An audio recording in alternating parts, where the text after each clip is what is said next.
Let's talk about the numb body. So there are 4 body types that are spoken about by Dr. Eric Berg on YouTube. And what I've done is actually classified them according to emotional states. This is to say that this may be the emotional state that they choose to be in for most of the time, but can, of course, experience other emotions. But this may be the one that they're the most stuck in.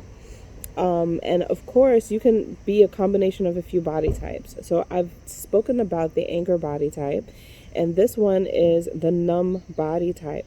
This one is the full estrogen dominant body type. It's all about the thyroid gland. And actually, the thyroid gland, from what I'm learning, is actually like the leader or the captain of all the other glands in the body. And so it kind of makes sense that the estrogen body is the one that will gain fat all over, compared to the anger body type, which will just gain fat mainly in the middle and it's really liquid. But you got to watch that one. The numb body type is the one that will gain fat all over, on the arms, everywhere, basically. So it's just like a big bloat, where the bloat and the liver is more in the stomach. All right, so more on the numb body type. These people may have real difficulty and low tolerance for people. They have maybe lost their tolerance to handle people's emotions, needs, expectations, because we all as humans have it and we all deal with it, but it's like the receptors that are happening for people in the numb body are numbing out. They're not able to handle it. So they numb themselves out in order to kind of get through the day in a lot of ways. If you're familiar with human design, the ajna center is very close to the thyroid. It's like right here. It's actually, the symbol is an upside down triangle for the ajna.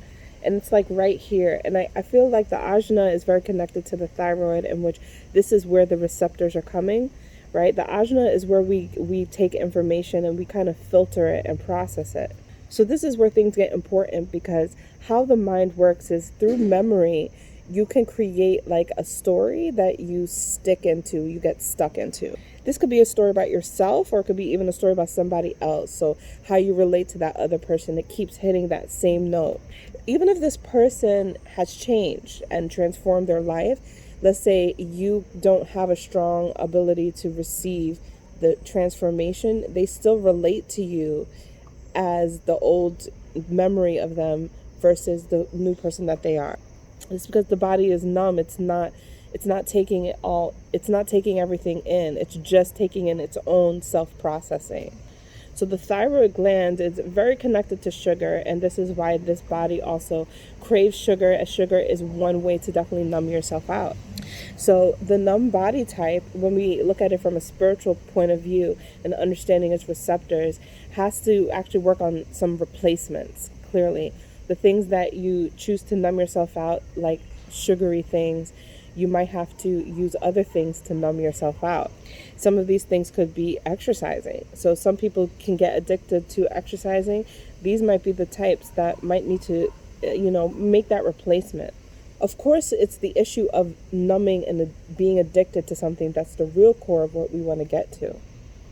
And so this has to go deep into all of the trauma, all of the shadows, all of the things that has kept it in that space, and see it for what it is, and then recreate the story.